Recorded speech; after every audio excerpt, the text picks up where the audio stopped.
Yes.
Good afternoon, madam. Welcome, madam.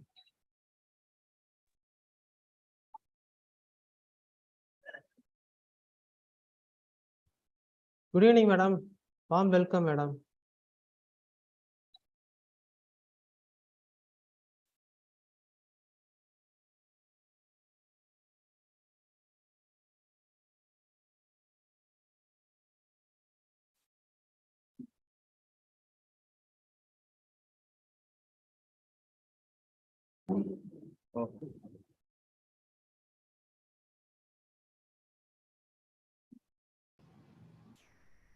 Can Good you see evening, me? all present here. Very good evening, madam. Good evening. Very good evening. Good evening to all. SRM Institute of Science and Technology is one of the top-ranking universities in India. Over 20,000 students and 1,500 faculty members, offering a wide range of the UG, PG, and doctoral programs and engineering, management, medicine, health sciences. Foreign faculty, a flexible dynamic curriculum, exciting research, and global connections are the features of SRMIST. So students having the wide choice of cutting-edge programs, including nanotechnology, bioinformatics, genetics, engineering, etc. So nearly 80% students are from the outside Tamil Nadu. 150 students sponsored to 35 foreign universities. With this short introduction, I call Dr. N. Asokan sir, head of the Department of Physics, to deliver the welcome. So warm greetings and very good evening to one and all present here. Alfred Nobel envisioned a better world. He believed that people are capable of helping to improve society through knowledge, science, and humanism. This is why he created a prize that would reward the discoveries that have conferred the greatest benefit to humankind. Scientists often have to wait decades to have their work recognized by the Nobel judges, who want to make sure that any breakthrough withstand the test of time. To inspire generations and disseminate knowledge about the Nobel Prize through educational efforts, digital outreach, Department of Physics, SRM IST Ramapuram campus is organizing a 3-day virtual international science talk on Nobel Prize 22 topics on April 4, 5, 6, 2023.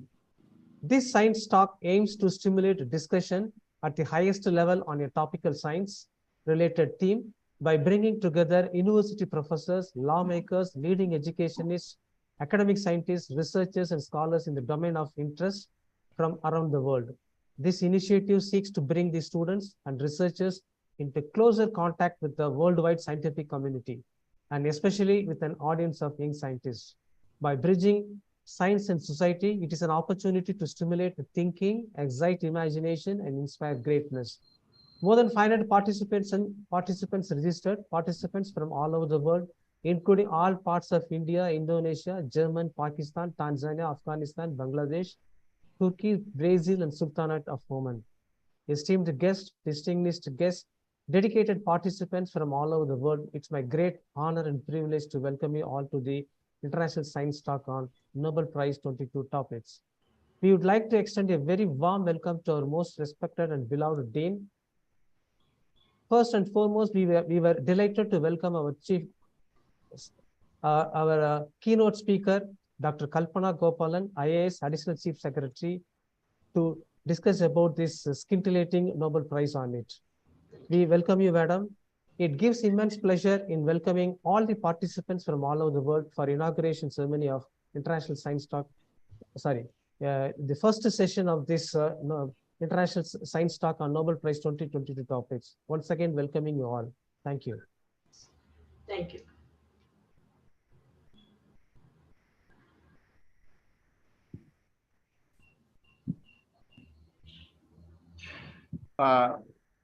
Thank you, sir. Now I request Dr. S. Sanjurani, madam, to introduce our chief guest. Good afternoon, everyone. I am very happy to introduce our chief guest or keynote speaker of this session, Dr. Kalpana Gopalan. Dr. Kalpana Gopalan is a composite public policy professional. She is a true versatile personality. She has entered the Indian Administrative Service in 1987 by securing the 19th rank in the All India Combined Civil Service Examination and reached the apex scale of Additional Chief Secretary, Government of Karnataka. Her 35-year public service experience spanned youth empowerment, training, education, sports, land administration, energy, handicraft, rural development, urban management, public distribution system, and labor and public grievance redressal. She is decorated with many honors and awards. Few recent are Dr. Kalpana is nominated as Senior Advisor India, National Council of News and Broadcasting International Media Advisory Council. She is a recipient of Mother Teresa Women Empowerment Award for outstanding contribution to excellence in leadership. She is recipient of Women of Excellence Award of Women Power, a global movement. She was recognized as a great warrior of humanities by International Human Rights Advisory Council for her humanitarian service and best practice on COVID-19 prevention, and was appreciated by UNICEF and Rajiv Gandhi University of Health Science for COVID-19 response. She is advisor and mentor for various organizations such as IAM BAA Bangalore, Akshay Patra Foundation, and Bangalore Women Forum. Along with this, she has an active social media and online presence in LinkedIn, YouTube, academia, ResearchGate, and Orchid. Ma'am, I'm sorry if I missed some important part of your CV. And now with this small introduction, I would like to our guest to take over. Ma'am. Thank you so much. You didn't miss any part. I hope it was too long an introduction as it was. Thank you very much. Thank you. Distinguished delegates, organizers from SRM University, scholars, ladies and gentlemen. It is my privilege to speak to you today on the Nobel Peace Prize 2022. Let me begin with the basics. The Norwegian Nobel Committee awarded the Nobel Peace Prize for 2022 to one individual and two organizations. The individual winner is the human rights advocate Ales Bialyatsky from Belarus, and the two organizational winners are the Russian Human Rights Organization Memorial and the Ukrainian Human Rights Organization Center for Civil Liberties. The announcement described the prize motivation as follows, and I quote from the Nobel website. The Peace Prize laureates represent civil society in their home countries. They have, for many years, promoted the right to criticize power and protect the fundamental rights of citizens. They have made an outstanding effort to document war crimes, human rights abuses, and the abuse of power. Together, they demonstrate the significance of civil society for peace and democracy. I close the quotes. By awarding the Nobel Peace Prize for 2022 to Ales Bialyatsky Memorial and the Center for Civil Liberties, the Norwegian Nobel Committee has tried to honor 3 champions of human rights, democracy, and peaceful coexistence. Through their consistent efforts in favor of humanist values, anti-militarism, and the principles of law, this year's laureates or last year's laureates are recognized to have revitalized and honored Alfred Nobel's vision of peace and fraternity between nations, a vision most needed in the world today. Let me take you through the specific accomplishments of each of the winners from the perspective of the Nobel Prize Committee. First, Ales Bialyatsky. Bialyatsky was one of the initiators of the democracy movement that emerged in Belarus in the mid-1980s. He has devoted his life to promoting democracy and peaceful development in his home country. Among other things, he founded the organization Vyasna or Spring in 1996 in response to the controversial constitutional amendments that gave the president dictatorial powers and that triggered widespread demonstrations. Vyasna provided support for the jailed demonstrators and their families. In the years that followed, Vyasna evolved into a broad-based human rights organization that documented and protested against the authorities' use of torture against political prisoners. Government authorities have repeatedly sought to silence Ales Bialyatsky. He was imprisoned from 2011 to 2014. Following large-scale demonstrations against the regime in 2020, he was again arrested. He is still on detention without trial. Despite tremendous personal hardship, Bialyatsky has not yielded an inch in his fight for human rights and democracy in Belarus. Second, Memorial.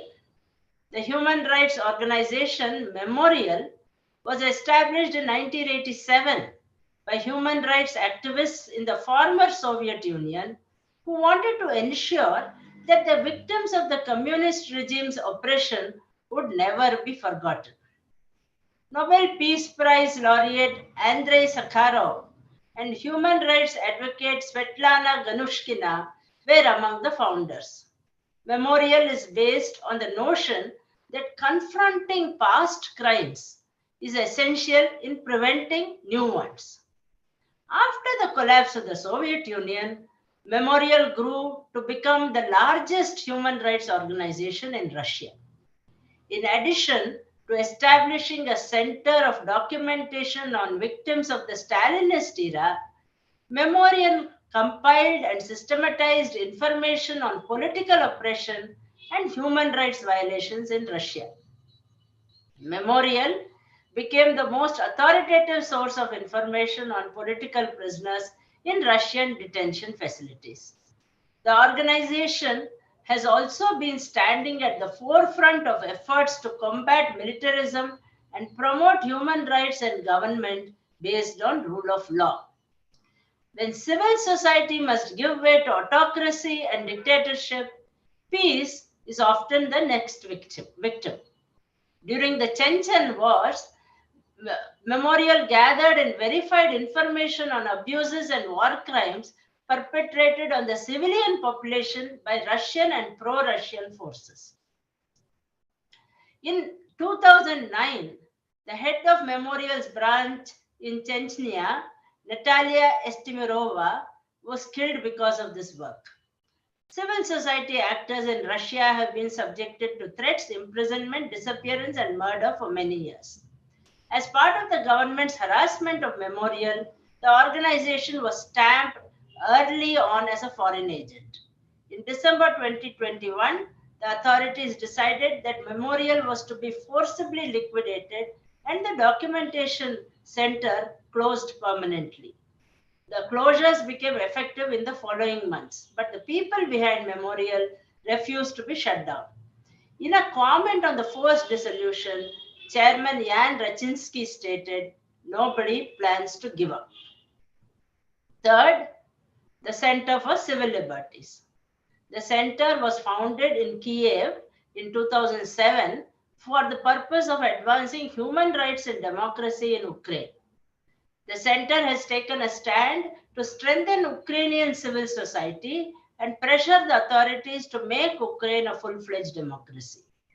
To develop Ukraine into a state governed by rule of law, Center for Civil Liberties has actively advocated that Ukraine become affiliated with the International Criminal Court.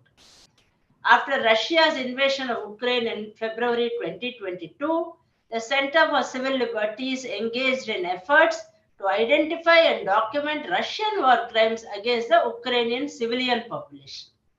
In collaboration with international partners, the center is playing a pioneering role with a view to holding the guilty parties accountable for their crimes. Now, what are the elements that strike you about the Nobel Peace Prize 2022? First, it has focused on the neighbor countries, Belarus, Russia, and Ukraine, all of which are in the Eastern Europe, Northern Asia belt, broadly within the erstwhile Soviet Union. Geographically, therefore, it is highly focused to the complete exclusion of the rest of the world. Second, the winners are all from civil society. None are part of the political mainstream, not even part of the political opposition. The Nobel Peace Prize website emphasized this. The Peace Prize laureates represent civil society in their home countries. This is what the website says. Together, they demonstrate the significance of civil society for peace and democracy. The United Nations chief followed suit in a message of congratulations that this year's recognition shines a spotlight on the power of civil society, which he calls the oxygen of democracy to advance peace. This emphasis on civil society, or perhaps despite the emphasis, I should say, brings us to the third distinguishing and inescapable feature, the essentially political nature of the Nobel Peace Prize. The repercussions of the ongoing war between Russia and Ukraine is the inescapable backdrop for the Nobel Peace 2022. Reports that the Russian government asked Jan Raczynski to decline the Nobel Prize only further strengthen this view. Let us look at these observations through a historical perspective. Alfred Nobel was a wealthy Swedish industrialist and the inventor of dynamite. He was himself a subject of controversy due to his gained wealth from an invention that is used in conflicts and wars. In Nobel's will, which dedicated a large share of his wealth to a series of prizes, one part was dedicated to the person who shall have done the most or the best work for fraternity between nations, for the abolition or reduction of standing armies, and for holding and promotion of peace congresses. Since the first award in 1901, The conferment of the Nobel Prize has often engendered criticism, and the most notorious controversies have been over prizes for literature, peace, and economics.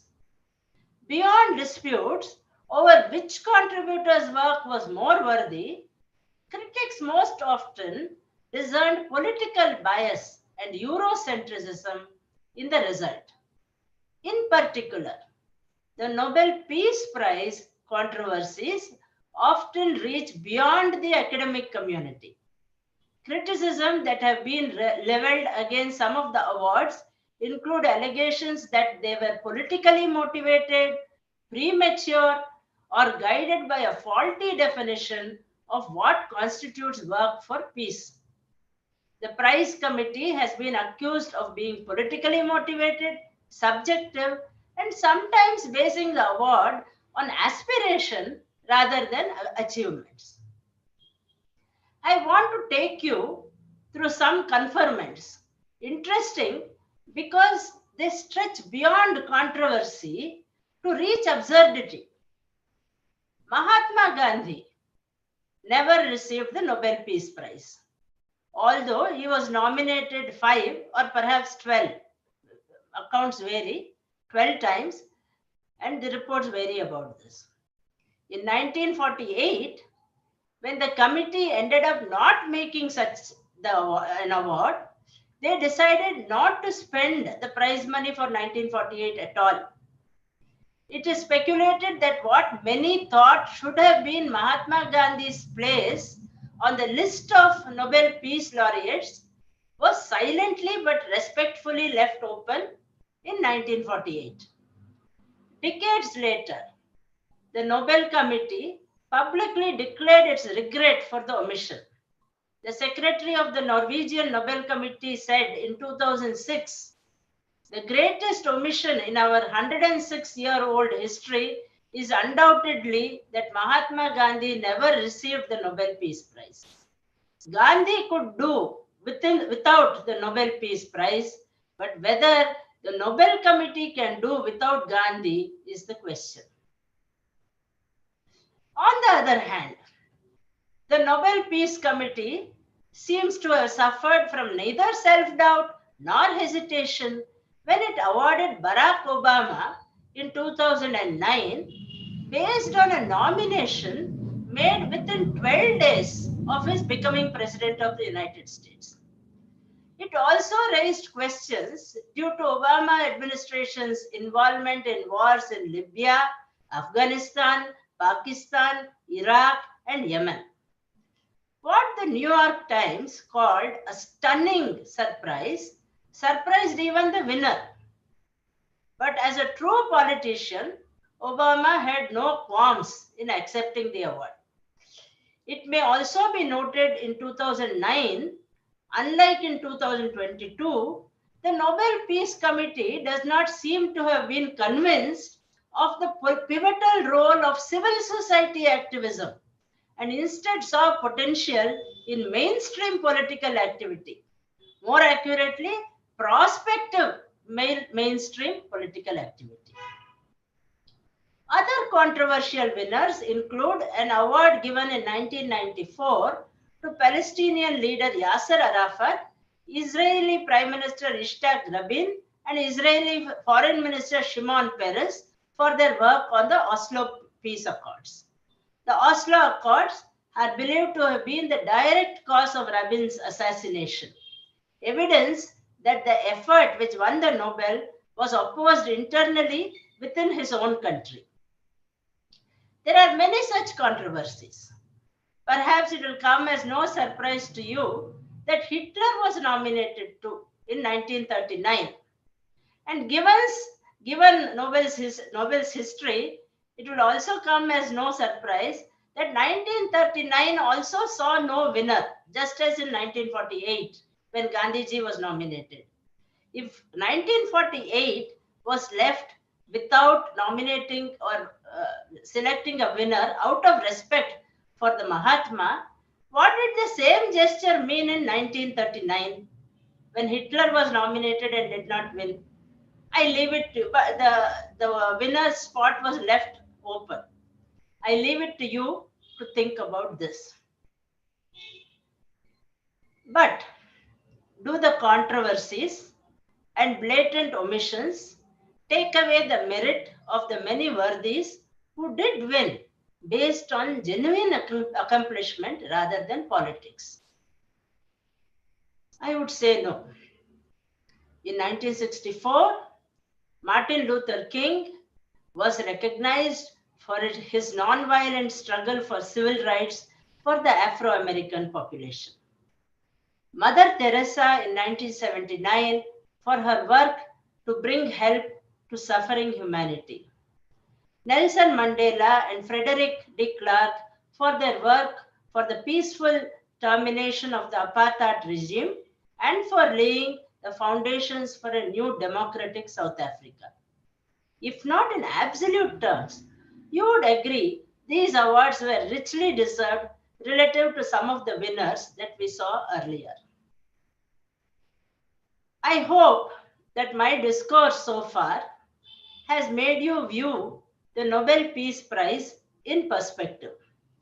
It is an award that is worthy and noble, which nonetheless, like most human initiative, is flawed with human error and the politics of circumstances and history.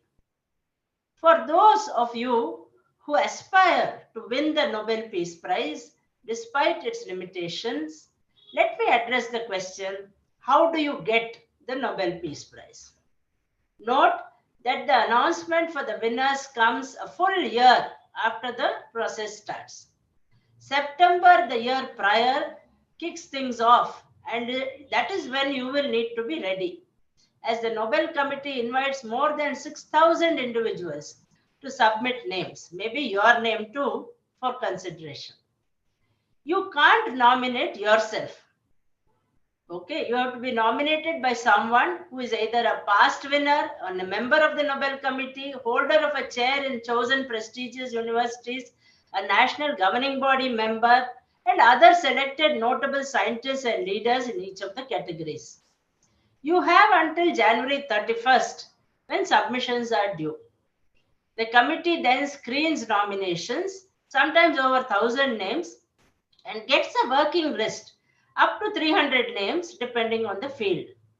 By spring, that list gets whittled down to maybe 15 names with the help of expert consultation. The recommendations are given to the prize awarding institutions, which determine the final selections. In the Peace Prize's case, it is the Norwegian Nobel Peace Prize Committee. Once you have secured your victory, keep your calendar clear for a December award ceremony where you will officially become a Nobel laureate and can embrace your cash prize, diploma, and a gold medal. Good luck. Jai Hind.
Thank you, ma'am, for your nice speech.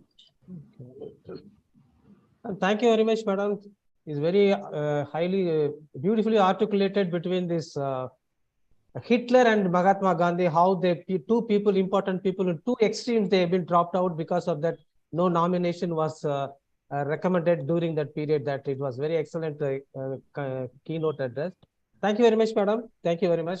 Thank you. Thank you. Thank you for your kind enough time to spend with us, invaluable time spent with us, morning as well as in the evening also.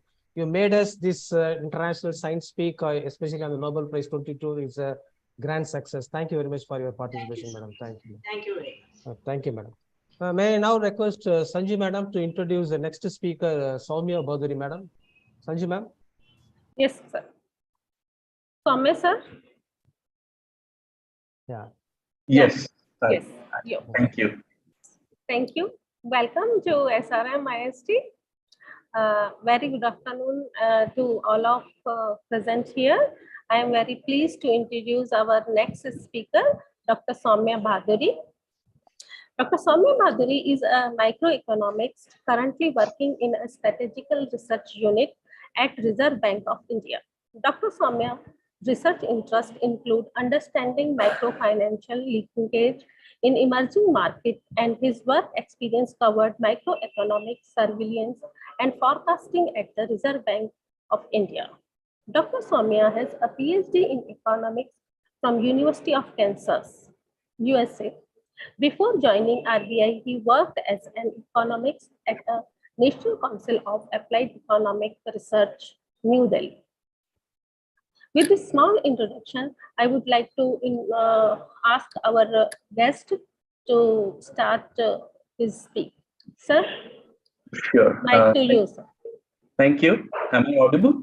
Yes. Yes, sir. sir. Okay, Yes, sir. perfect. Is there a way I can share my screen? I mean, Yeah. my.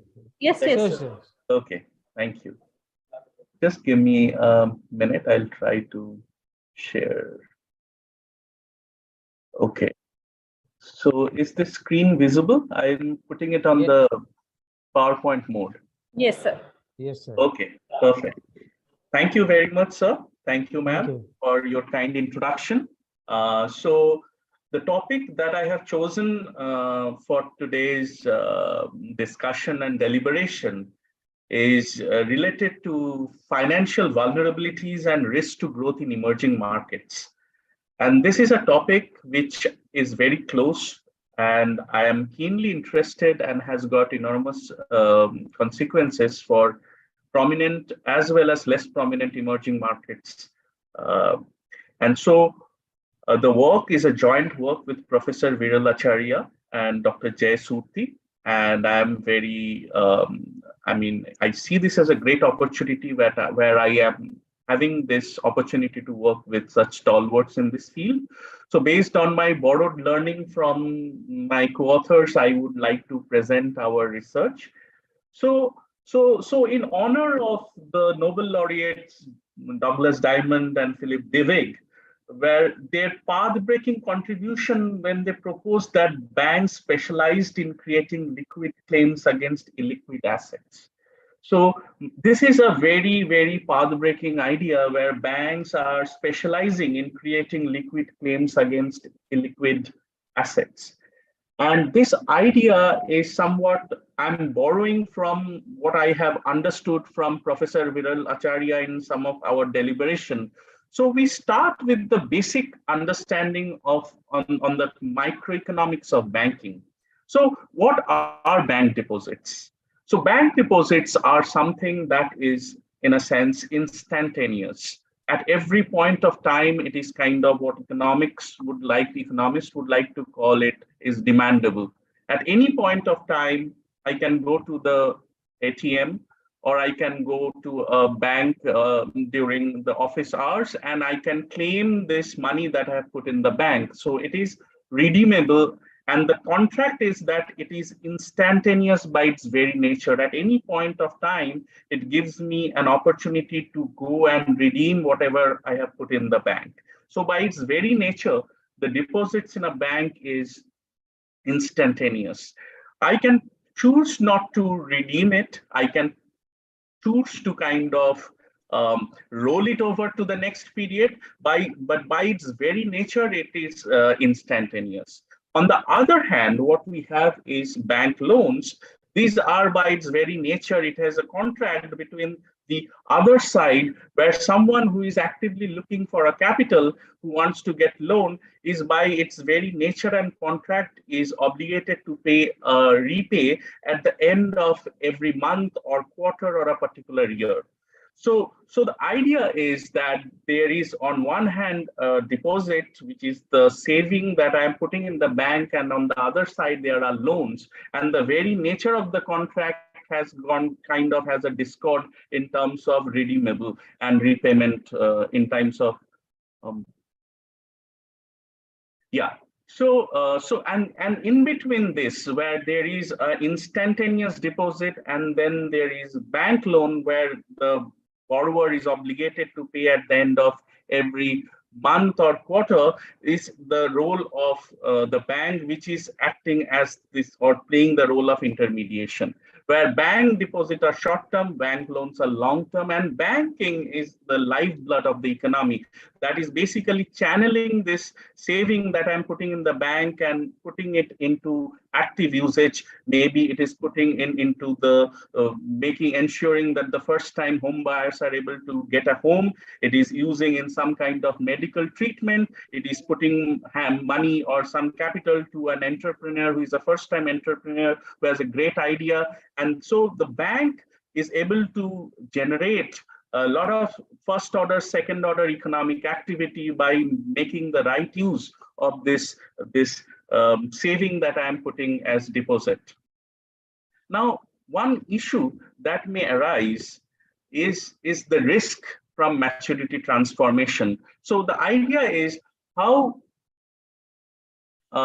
can banks manage the risk of unexpectedly large deposit withdrawal? So there could be a time, it is not always the case, even though bank deposits are instantaneous by its very nature, which is demandable, it is not always the case that everyone who is depositing in the bank is going together and trying to take out the money. And banks basically is able to kind of use this in creating liquid asset against this illiquid, liquid claims against illiquid asset, because at any point of time, I may be going to the bank to kind of withdraw my deposit, but it is rarely the case that everyone at any point of time is kind of going to kind of withdraw their deposit. And if it is the case that there is an unexpectedly large deposit withdrawal, so banks have to kind of plan for the rainy day. So they have something called bank liquidity, where they just keep a 4% of whatever deposit that they have in the form of liquid, safe vault. They put that money, let's say that is 4%, that they want to keep it just for the rainy day if there is an unexpected withdrawal that happens. That could, in a way, can meet this unexpected large deposit withdrawal. There could be other ways, because banks also make some profit from the margin, because as a depositor, it is giving me a very low rate of interest. On the other hand, it is giving loan to borrowers, so it is making some profit in the margin. So part of that it can also keep in the form of capital for meeting sometime the unexpected large deposit withdrawal. Barring this liquidity and capital, it could also be the case if the bank suddenly faces a large deposit withdrawal, it can go to another bank and ask for money, that there is unexpected withdrawal. I would like to kind of get some immediate to pay some of the so to cover some of the bank withdrawal. So there could be certain ways through which bank can meet this unexpected large deposit withdrawal. Now, can it be the case that we can bank upon bank all the time?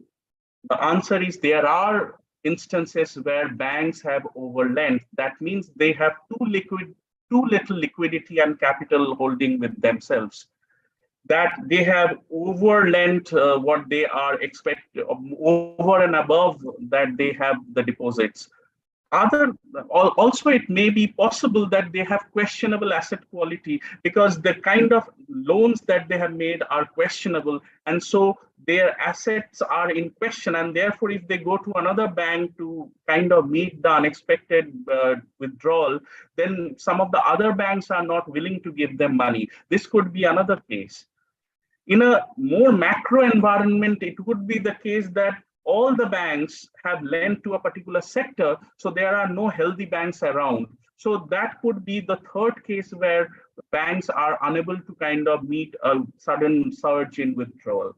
So when all of this situation emerges, then what we end up is some kind of a bank run. And then the banks are kind of not in a position to kind of play this very important role, which is in creating liquid claims against illiquid assets. So from a microeconomics of banking problem, then it starts to become a macroeconomic issue.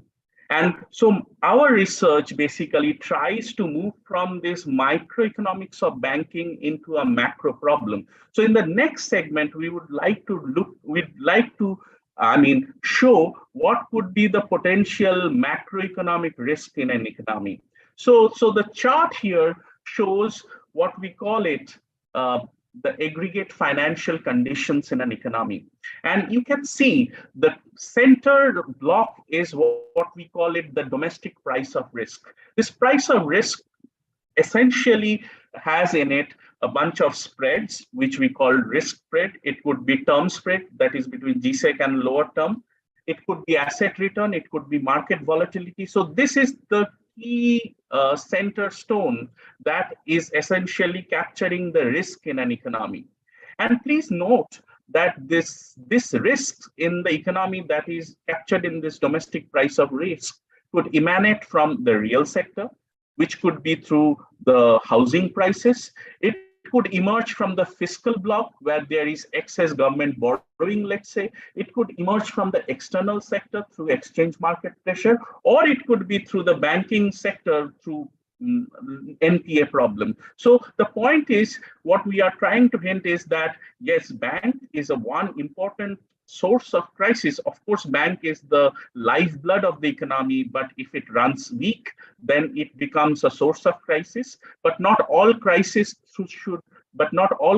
emerge through the banking block. It could emerge through other blocks of the economy, and it could then reflect in this particular central piece, which is the domestic price of risk. And it would start to reflect in the risk spread. It will start to reflect in the asset return. It will start to reflect in the market volatility.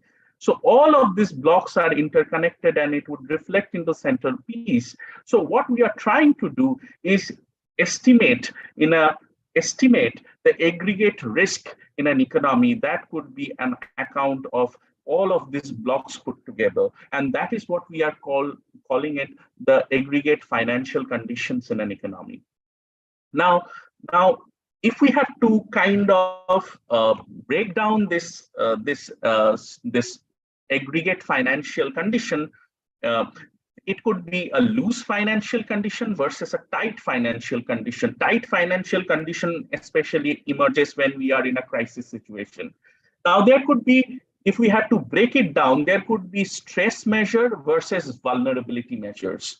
So stress measures would be the on-impact, ongoing, like it would immediately reflect in our financial condition. On the other hand, vulnerability measures are more like slow build-up. So for example, it could be on account of fiscal indicators which are piling on debt. It could be on account of banks which are continuing to give bad loans reflected through non-performing assets.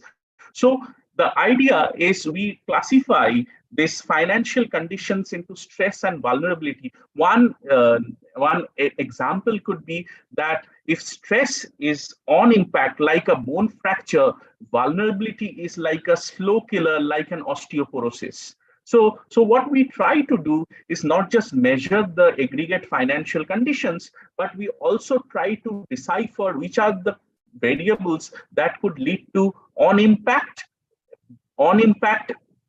effect on tightening financial condition, and what could be like the slow vulnerabilities that also essentially lead to tightening in financial condition. So our measure of financial conditions across countries is not just pertaining to the bank, but also as we looked at several blocks of the economy, namely fiscal, external sector, housing. So the variables that we consider are are multiple indicators that could help us give some lead indication into whether a country is in some kind of financial stress or not. So we look at equity returns, their volatility, we look at the health of the bank through S-risk measure, we look at different spreads, we look at debt to GDP, we look at the housing prices, industrial production. So long story short, we try to measure the risk in an economy by looking at several blocks, including the banking block. Now, the idea is if we have measures that are different measures of the economy, how do we combine all this information into one underlying dynamic factor? So here we use what is called a dynamic factor model, which is essentially trying to measure the one inherent underlying risk in an economy, which comes from through the lenses of several high frequency indicators that are reflecting different blocks of the economy, banking and non-banking block. So what we are essentially doing is we are representing the DFM in a state space representation where this equation is basically Y, which is the observed time series reflecting banking, non-banking indicator. This Z is the factor loading, and this X is the hidden underlying trend that is trying to give us the aggregate stress in the economy. And this X variable has a time transition path where this X moves over a period of time. So the broad idea that we can take from this slide is we are trying to measure the risk in an economy. And this risk could emanate not just from the banking, which we started with, but it could be non-banking block as well. And in here, what we are trying to do is we have measured this risk for 18 prominent emerging market economies. And what this black line is trying to do is giving a median plot of the financial conditions of these 18 emerging market economies. And as you can see, that our measure of this emerging market financial condition is able to kind of capture most of the stress episode. For example, it captures the dot-com crisis, it captures the global financial crisis where the financial conditions tighten, as you can see.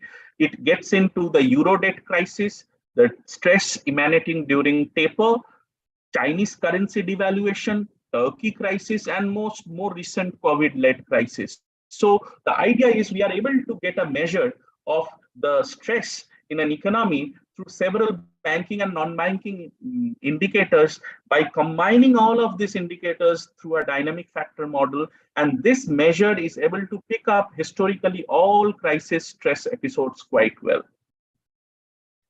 And here we are trying to again measure a one common emerging market financial condition, which includes all 18 prominent emerging market economies. So what we do is we use a DFM to first construct country-specific risk, and then we use second-order DFM to construct aggregate emerging market financial condition. So what is the risk to an emerging market in general? So the next thing is, what we are trying to do is what is the relationship between financial condition and risk to growth, and what kind of risk it gives to growth. So our International Monetary Fund, in their Global Financial Stability Report, periodically report what is called the growth at risk assessment, which is very simple, which is the probability of 4-quarter ahead GDP growth falling below a certain threshold. What is that probability? So what they do is they connect future GDP growth with the current macro financial conditions. So the current macro financial condition has indication for future GDP growth. So in our assessment, we have measured country-specific risk through these financial conditions, and we have a measure of aggregate risk in emerging market as well. And we want to understand how this financial condition translate into growth outcome, GDP growth outcome.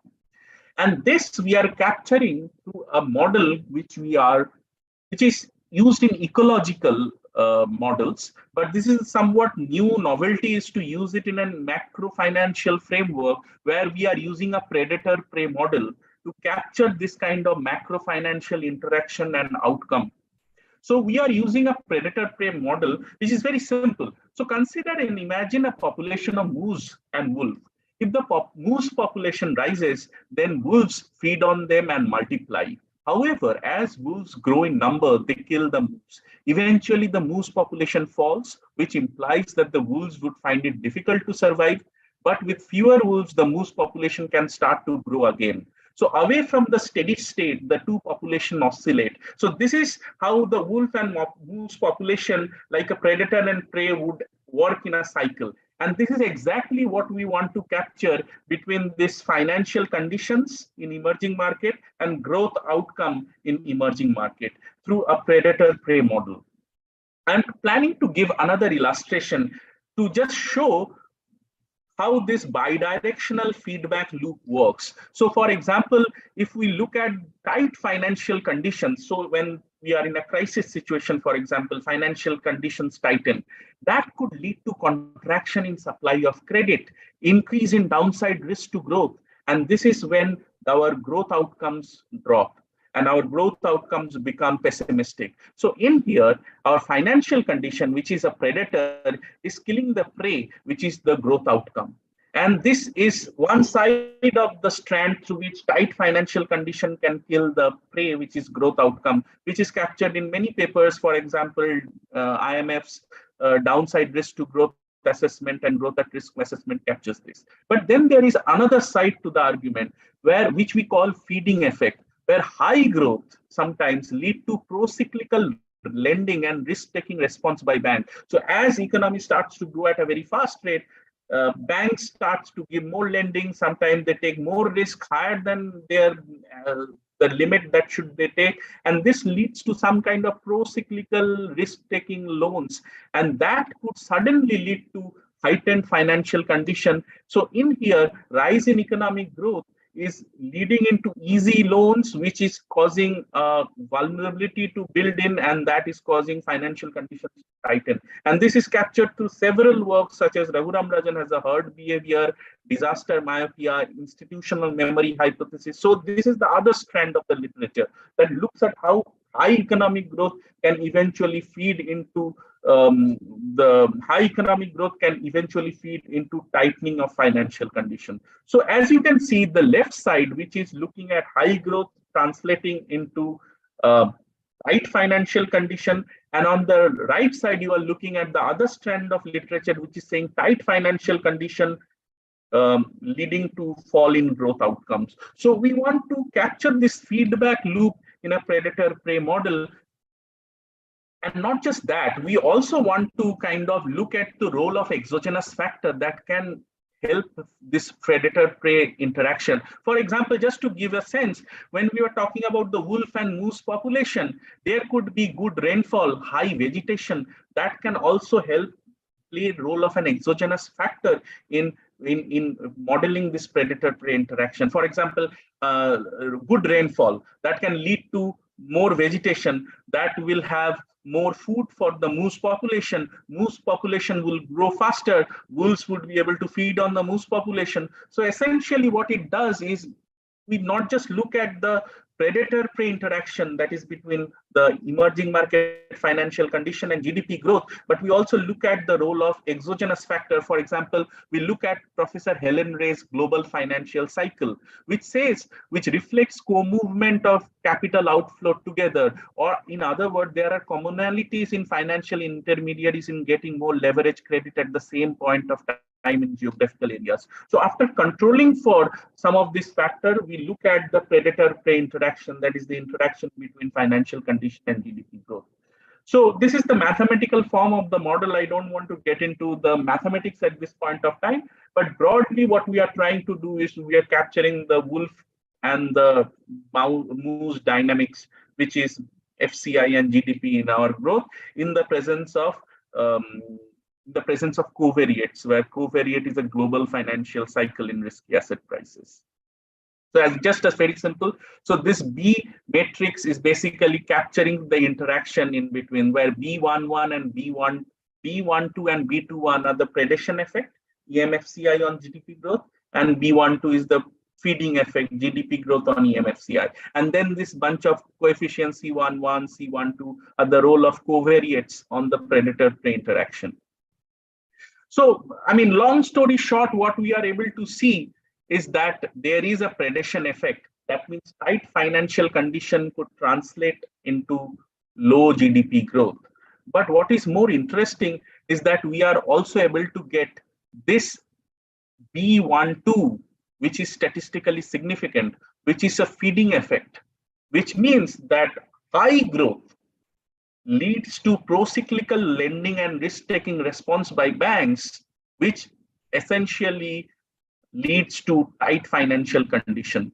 So this predator-prey model helps us capture this feedback loop in our model structure, and that we think is a very important finding, where we are able to unify both strands of the literature by capturing not just the predation effect, which is FCI on GDP growth, but also the feeding effect, that means high GDP growth translating into tight financial conditions.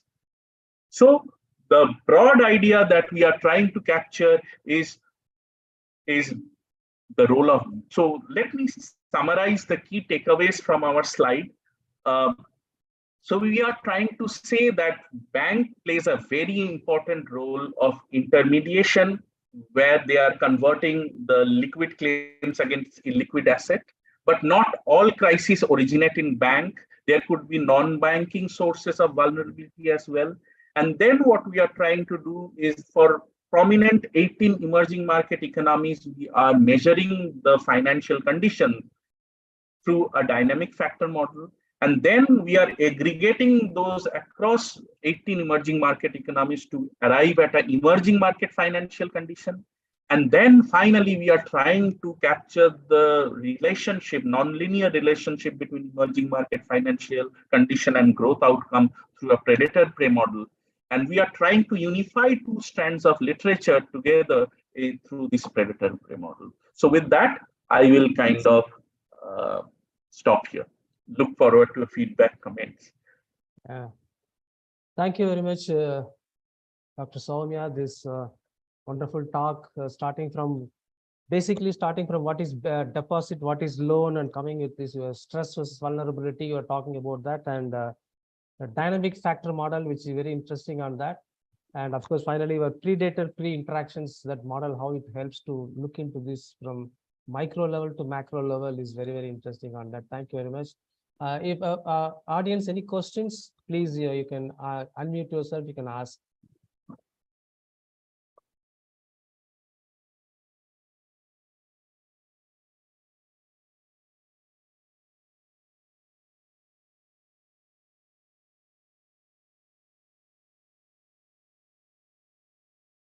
Audience, any questions to Dr. Soumya? No questions, okay. Thank you very much, Soumya. Thank you for joining. Thank you for your invaluable time to sharing your work on recent work on that. Thank you very much. Thank you, very kind of you. Thank you, sir. Thank you very much. Thank you. Thank you. Have a good day. Thank you. Now let us welcome Professor Sunil Goyal. Very good evening, sir. Thank you for joining with us. And Dr. Sunil Goyal is a professor, dean, and chairman, Board of Studies, School of Social Science and Management, and School of Agriculture and Rural Development, Dr. Ambedkar University of Social Science, a state university established by the government of Madhya Pradesh from Indore. He's joined with us. Thank you for joining with us. Professor Sunil Goyal, born and brought up at Indore, is a merit holder, silver medalist, recipient of Merit Scholarship, Government of India. He's a social service awarded and a Teacher Day Award, social scientist. He's basically he's a NAC peer team member. He's basically a writer, master trainer, motivational and professional speaker. He's the editor-in-chief of this International Research Journal of Social Sciences and Humanities. Professor Goyal has completed 8 projects being funded by UGC, ICSSR, MPCST, and NCW, Government of India. He has presented more than 150 research papers in national and international seminars and conferences. An established writer, his 36 books and more than 125 research papers have been published till date on that. Of course, he has produced more 15 PhDs under his able guidance. He has a legacy of imparting training to more than 25,000 students, entrepreneurs in entrepreneurship development program.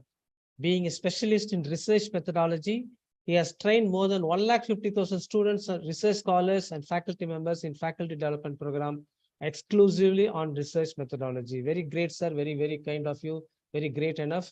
And now his profile is going pages and pages due to this availability of time, and we want to listen to his words. I just stop his here to read about his profile, and I once again I welcome Dr. Sunil Goyal. Please, sir, the forum is yours. Please take the session, sir. Thank you so much, sir. Feel honored and blessed.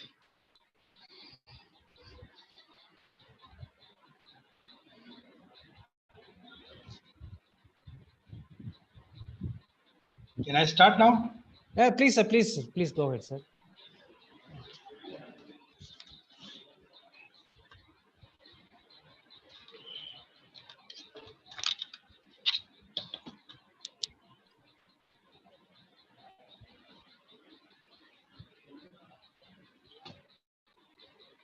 Are you presenting, sir?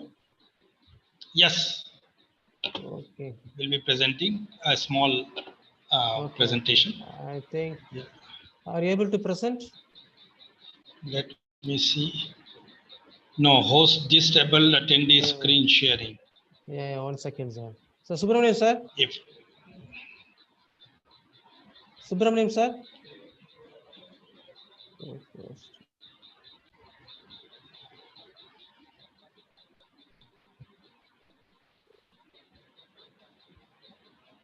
So 1 second, sir. if it is there, it is okay. If it's not there, I'm comfortable in that manner also. Please proceed, sir. I'll check it in the meantime. Okay. Please proceed. Okay. Yes. Thank you so much, sir. Honorable guests, distinguished faculties, and my dear friends. I'm extremely excited, extremely delighted, and humbled to have the honor to address, to share my knowledge, to share my thoughts and experience here at the 3-day virtual international science talk on Nobel Prize 2022 topics, being hosted by SRM, Institute of Science and Technology, deemed to be university, Faculty of Engineering and Technology, Ramapuram campus, Chennai, India. My dear friends, I also wish to express my gratitude to respected Dr. N. Asokan, learned professor and Science Talk Secretary, SRM, Institute of Science and Technology, Ramapuram campus, Chennai, India, for giving me this wonderful opportunity and prestigious platform to share my thoughts, to share my experiences on my favorite 2022 Nobel Prize laureate, Alice Bialyaski. My dear friends, let us have see some biography first of Alice Bialyaski. Alice Bialyaski, a Nobel Prize winner 2022, was born on September 25, 1962 at Darsilia, Karelia. Karelia is a region actually to the north of St. Petersburg in Russia and Finland, an autonomous Republic of Russia. Official name is Republic of Karelia. He was born in this Republic of Karelia.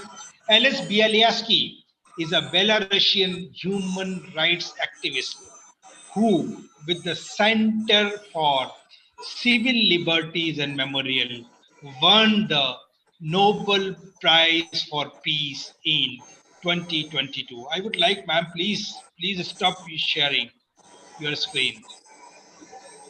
Some noise is also coming.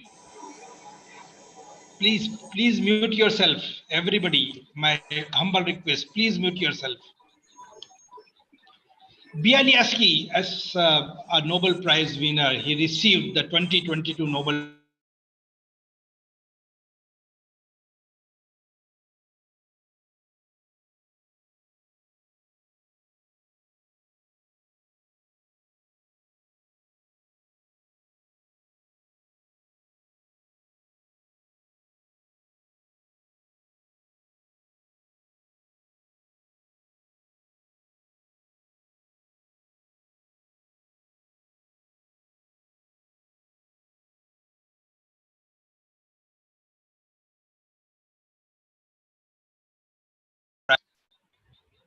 Am I audible, sir?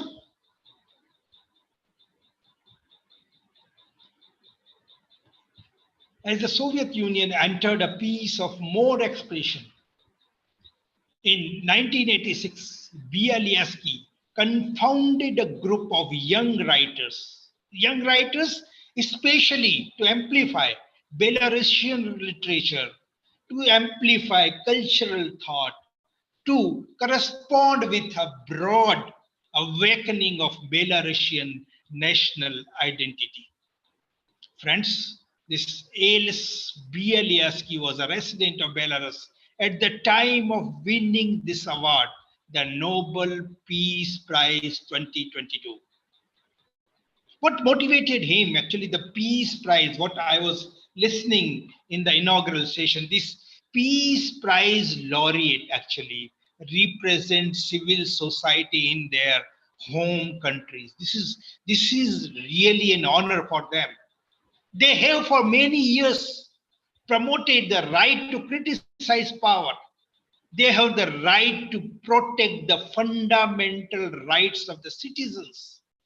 They have made an outstanding effort to document war crimes, effort to document human right abuses, effort to document abuse of power.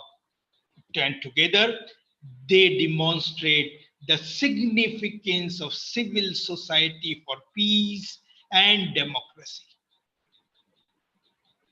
Ales Bialysky, he fight for human rights. He fight for democracy. He has worked to promote democracy and human rights in Belarus since 1980s. He has been called a beacon of light for these efforts throughout the Eastern Europe. A constitutional amendment adopted in 1996 gave the then President Alexander Lukashenko, dictatorial powers. Professor? Give President, yes? You can now upload your PowerPoint, Professor. Okay, right, sir. Just a minute.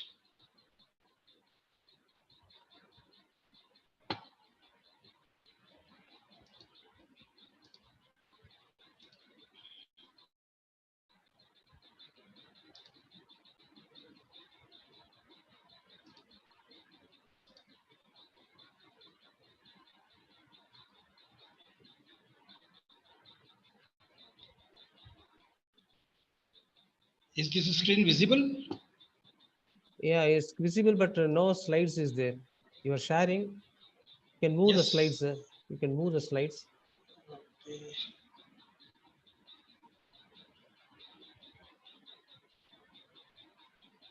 Is it okay now? No, sir, not okay, sir. Not. It says that double click to enter full screen mode. Just a minute. You are screen sharing, but on my side, it is coming. You are screen sharing. Let me stop again and load it.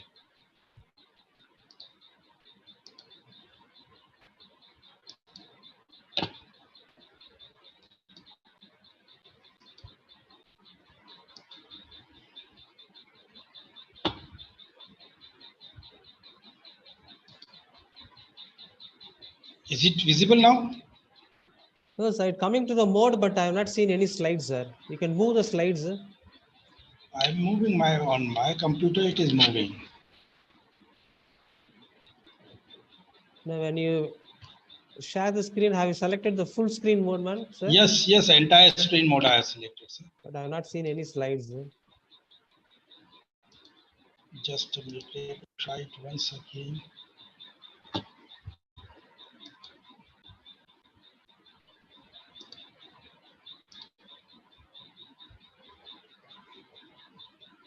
Is it visible now?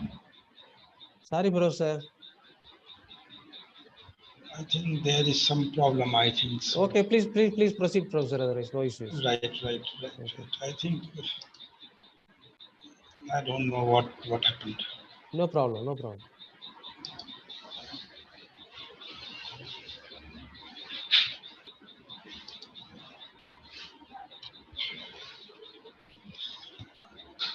Right, sir. Please go Let ahead. me continue, sir. Yeah, Okay, please, okay. please. Let me Please. continue. Okay, okay. I was talking about the constitutional amendment actually, which adopted in 1996. This constitutional amendment actually gave President Alexander Lukashenko dictatorial power. Actually, it triggered this because of these dictatorial powers being assigned to President Alexander Lukashenko. Actually, it triggered protest. It triggered into more and more demonstrations from the public. The authorities cracked down hard on the protest, and many people at that time were jailed. As far as, my dear friends, democracy is concerned, in 1996, President founded the Minsk-based Human Rights Center, Vyasna, to provide support for political prisoners. It has since become the country's leading non-government organization, NGO. This in turn is contributing to the development of the society. Society, especially in Belarus. Society in terms of documenting human rights abuses.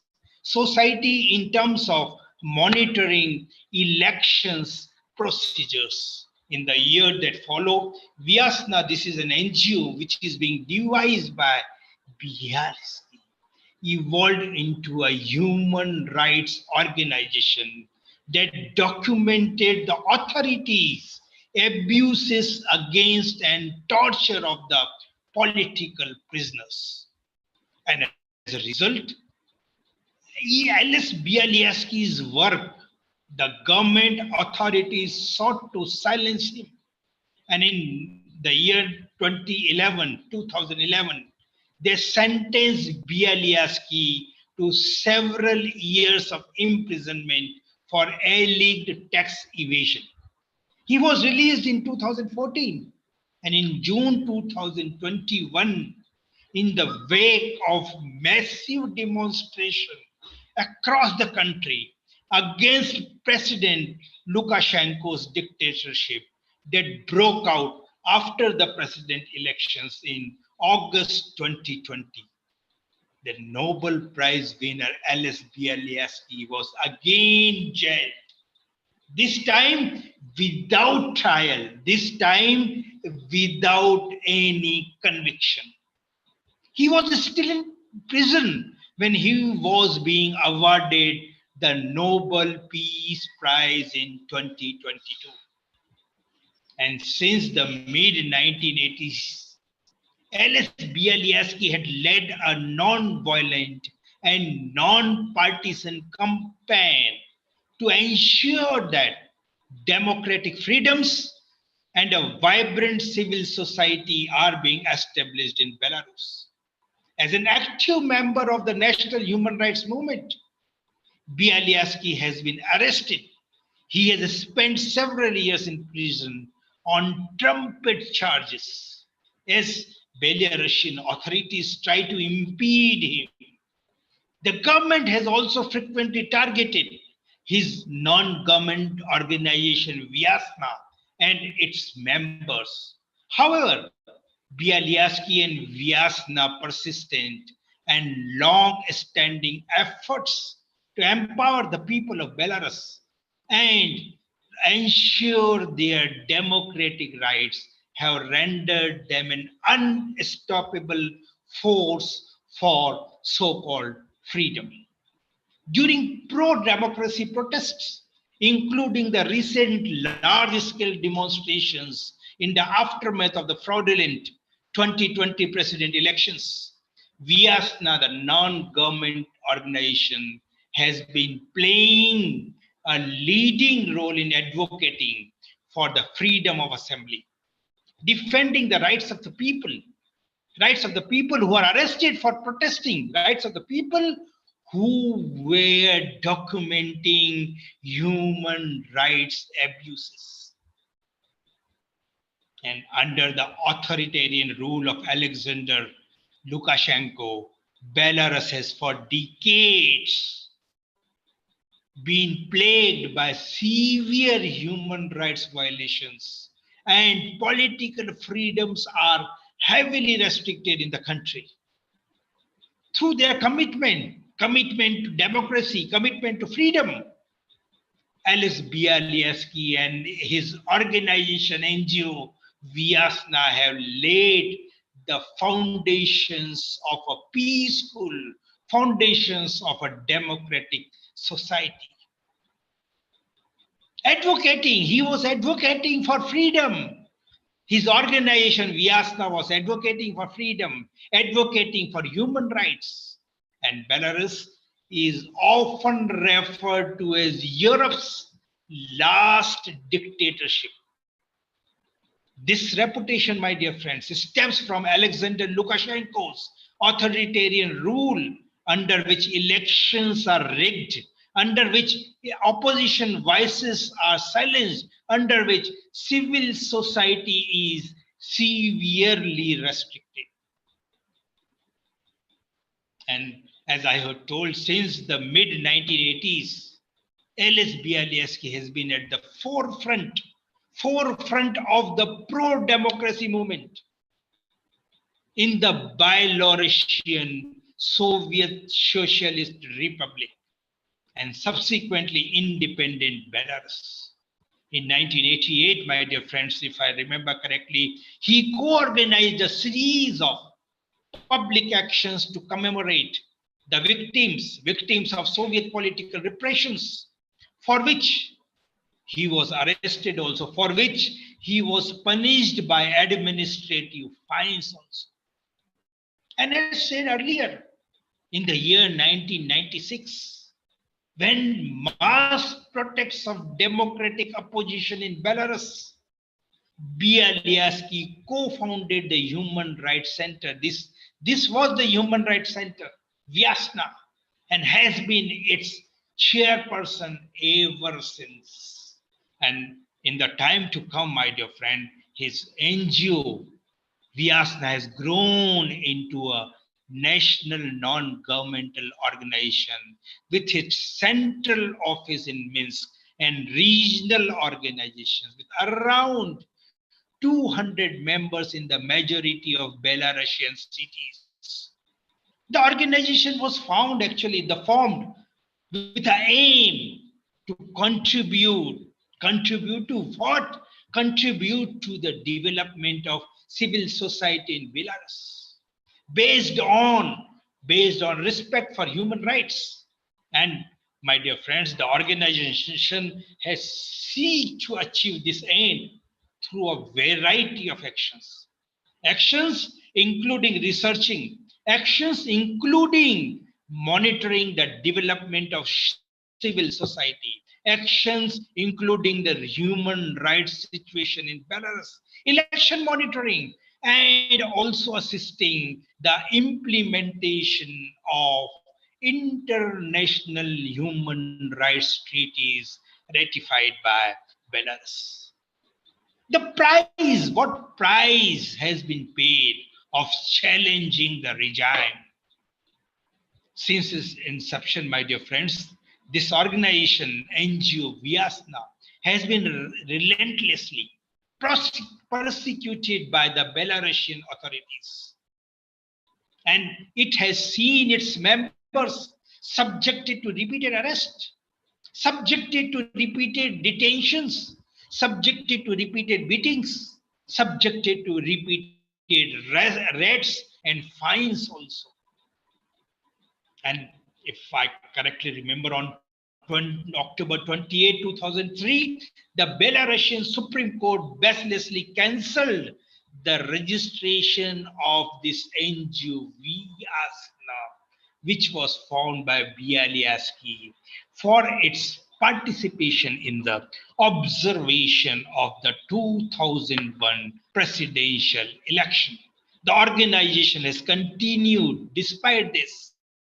It continued its work regardless. And as a result of the activities in support of democratic action, Bialysky has also been targeted by the Belarusian authorities, having been arrested for more than 25 times and subjected to fines and subjected to administrative penalties. Again in 2011, he was arrested. I already told you, arrested for 4.5 years in prison. Independent observers and international organizations roundly condemned the trial, roundly condemned his arrest and sentencing as politically motivated in retaliation for his human rights work. Then United Nations Special Rapporteur on Human Rights in Belarus, Miklos Hrasti, described Bialyaski's detention as I would like to quote, a symbol of the repression against human rights defenders. And Bialyaski's time in prison was characterized by severe restrictions, lengthy period of solitary confinement, and being denied contact also. 2014, after spending more than 1,000, despite enduring such inhuman treatment, Bialyaski has never ceased in his dedication to promote democratic principles, dedication to protect human rights in Belarus. And my dear friends, upon his release, he returned to lead Vyasna, his NGO, and has since played a leading role in Belarusian civil society during one of the most tumultuous time in recent history. He is the man paving the way to democracy. In a country with such a restrictive space for civil society, in a country having such a a narrow-mindedness as far as leadership is concerned, concrete results can be hard to come by. Even still, Vyasna, his organization, has been able to distinguish itself as a leading voice for human rights, leading voice for democratic freedoms in the country. And together, Bialyaski and Vyasna, his NGO, have played a fundamental role in supporting and bolstering civil society in the country, working closely with the local NGOs as well as international groups also. Their consistent reporting, their consistent documentation, coupled with their visibility in independent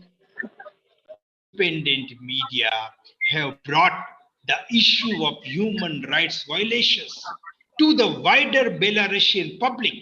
This shift in public awareness has been observed in the increasing number of popular demonstrations occurring in the country over the last decade.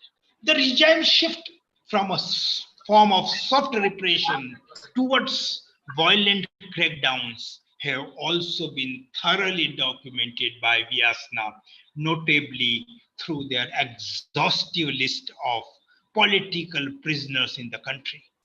And one of the organization's lasting achievement has been its successful United Nations lobbying. Very important thing. And this lobbying actually led to the creation of a special rapporteur on human rights in Belarus in 2012, as already told to you. And as a result of this special rapporteur being appointed by UN on human rights abuses documented by Vyasna has been raised at the highest international fora, and the Belarus compliance with the international standards can be scrutinized now. My dear friends, as Belarus is not party to the European Convention on Human Rights, UN mechanisms remain the only way in which judicial assessments of the country's human rights record can be carried out. And this was the huge success of the movement which is being led by Bialyatsky. Vyasna has also been a strong opponent of the death penalty in Belarus, the last European country to carry out the punishment. Sociological surveys have shown public opinion on its use has been shifting towards abolishment, and it has now become a regular feature of the discussion on the human rights situation between the Belarusian officials and their European counterparts. Vyasna engages with European countries. It has engaged with international organizations too in providing monitoring on the grounds and conducting international advocacy at the United Nations. They have also engaged with state authorities, especially on the matter to defend those sentenced to death, to present arguments in exchanging information with the government agencies on the issue of death penalty. Let us see the scenario of the 2020 president election and the subsequent demonstration which took place in the country. The country's fraudulent 2020 president election, which was in news all over the world. Subsequent nationwide protest strikes and the regime crackdown on peaceful protesters have shined a light internationally on the dictatorial practices of the Belarusian states. And during these protests, my dear friends, thousands of protesters have been detained, and the Vyasna, the organization which has been led by Bialyatsky, has documented the widespread use of torture by the authorities. And during the election, Vyasna was a leading member of the monitoring group in quoted human rights defenders for free elections. And following the 2020 presidential elections, Bialyatsky became a member of Coordination Council. This being established by opposition members and encompassing civil society figures and other prominent Belarusian individuals. The council has been the primary domestic force in denouncing the crackdown on peaceful protesters and calling for the respect of international standards for free and fair elections. With the outcome of these demonstrations, it was clear that Ales Bialyatsky and its organization Vyasna continue to play a central role as far as struggle for democracy, as far as struggle for human right in Belarus is concerned. My dear friends, Nobel Prize winning activist sentenced to 10 years in jail, Ales Bialyatsky. This was in news internationally. A court in Belarus has sentenced Nobel Peace Prize winner Ales Bialyatsky to 10 years in prison. He was convicted of smuggling. He was convicted of financing actions grossly violating public order. The Vyasna human rights group said. Supporters of Mr. Bialyatsky say the authoritarian regime of Belarusian leader Alexander Lukashenko is trying to silence him. He was arrested in 2021 following massive street protests over widely disputed elections and accused of smuggling cash into Belarus to fund opposition activities. Demonstrators were met with police.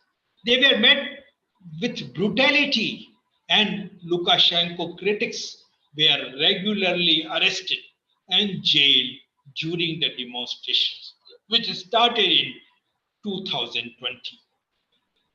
Mr. Bialyaski was in court alongside two fellow campaigners, Valentin Stefanchovich and Vladimir Lepkovich. Mr. Stefanchovich was sentenced to 9 years in prison, while Mr. Lepkovich was received 7 years in jail. All three have pleaded non-guilty. Mr. Bialyaski's wife, Natalia Pinchuk, said the trial was obviously against human rights defenders for their human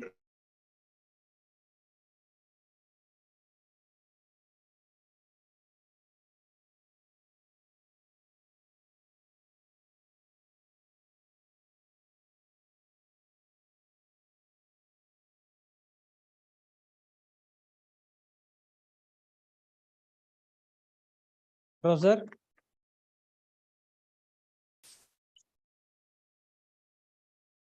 Professor,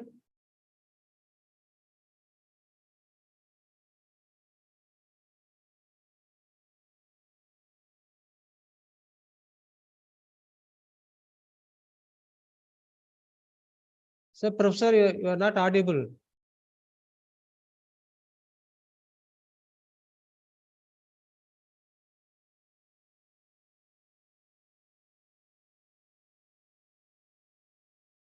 Professor, you are not audible, Professor.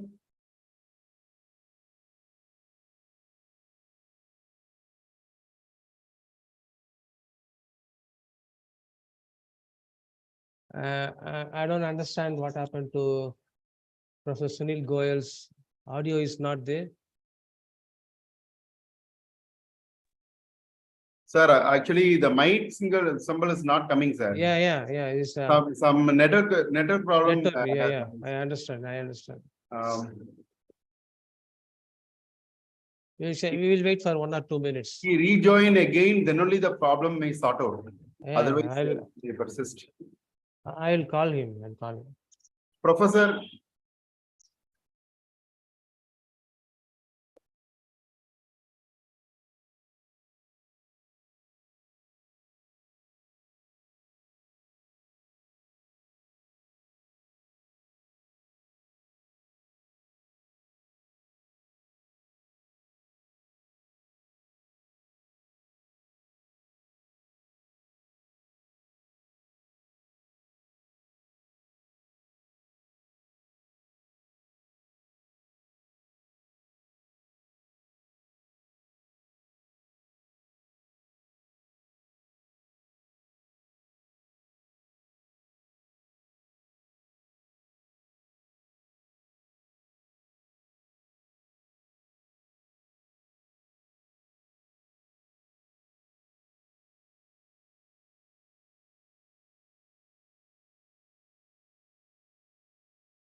He said he will reconnect, sir.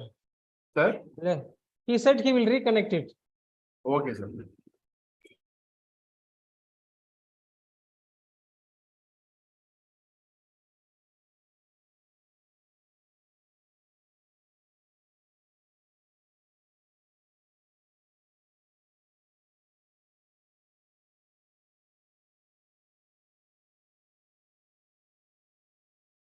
Yeah. Professor, are you okay?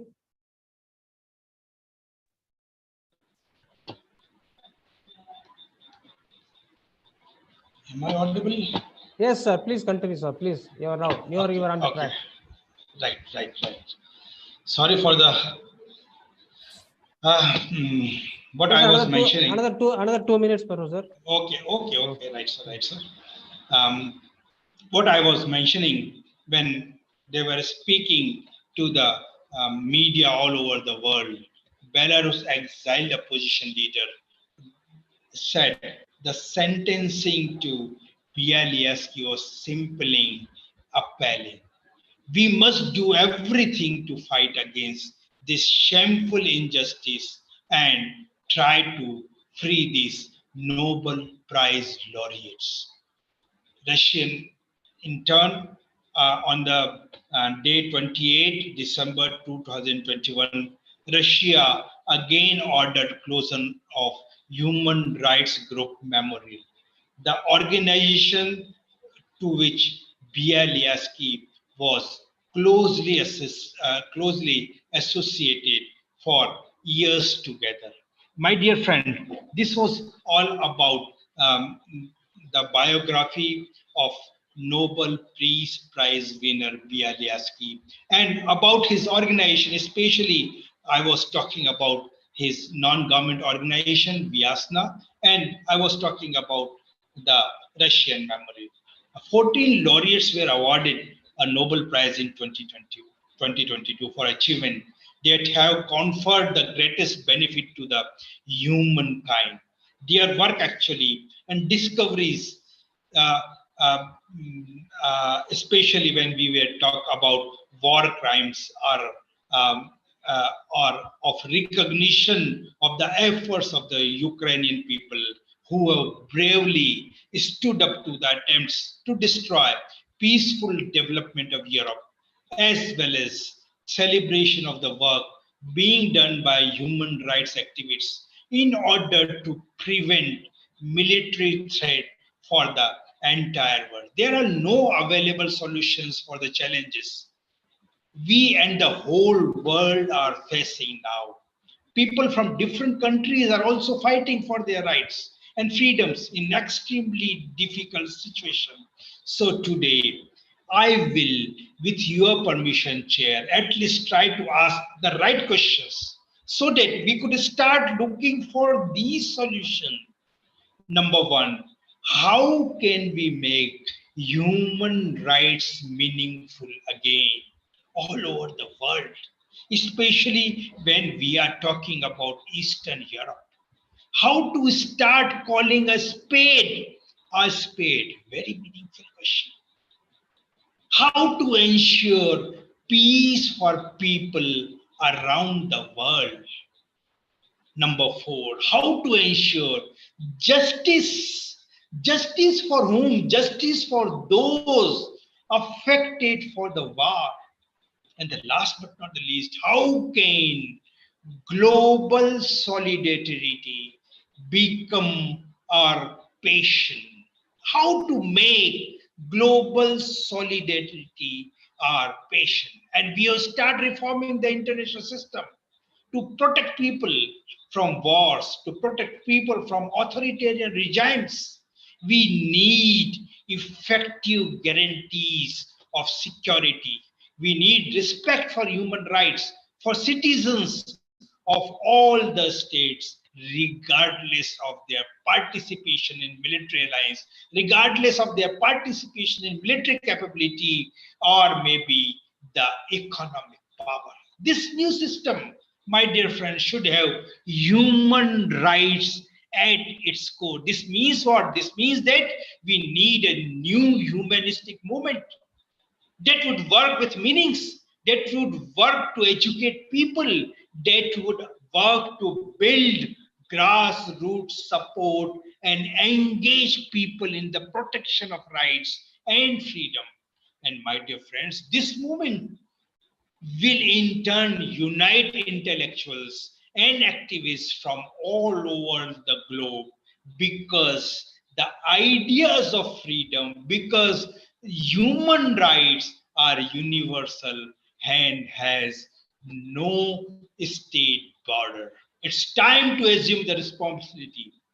We don't know how much of the time we still have. Last but not the least, in the words of Alice Bialyaski, quoted, I am a human rights activist and therefore a supporter of non-violent resistance.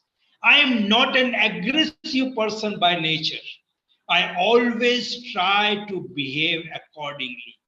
However, I recognize that goodness and truth must be able to protect themselves. As I keep peace in my soul. I grow it like a delicate flower.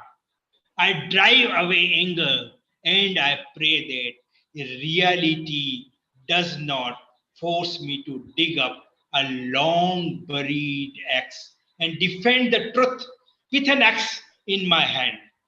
Peace, may peace remain in my soul.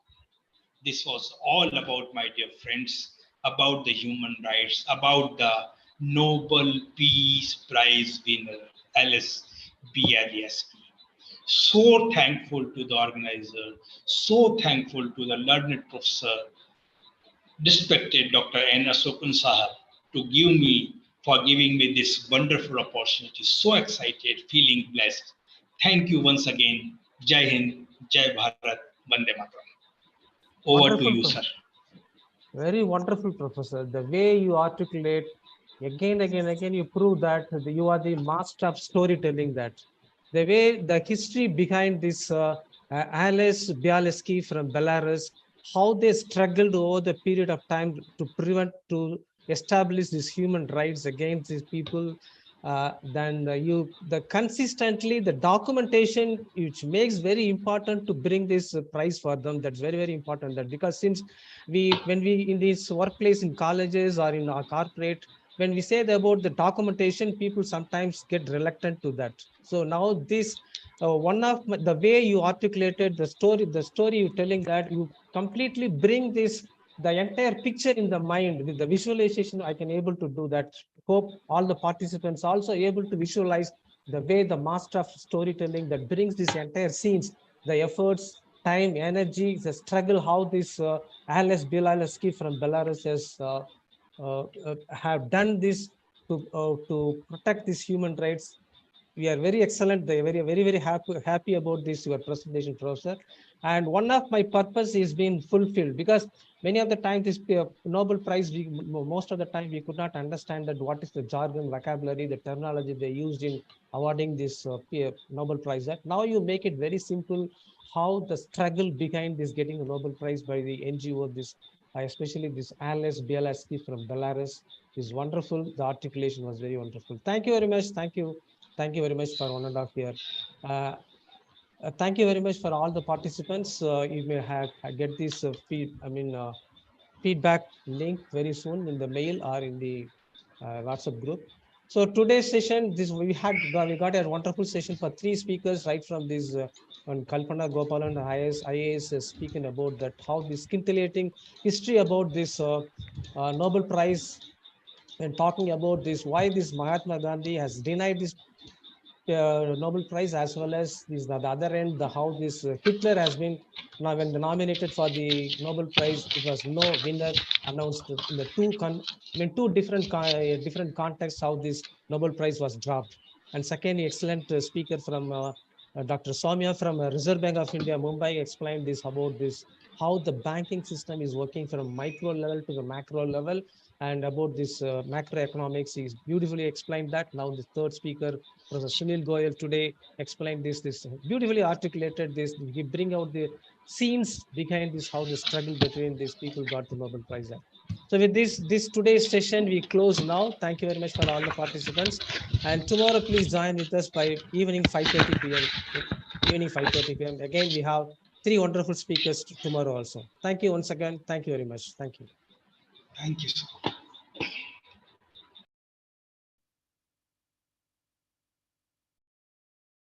Participants, you are requested to give your feedback in the link in the chat box.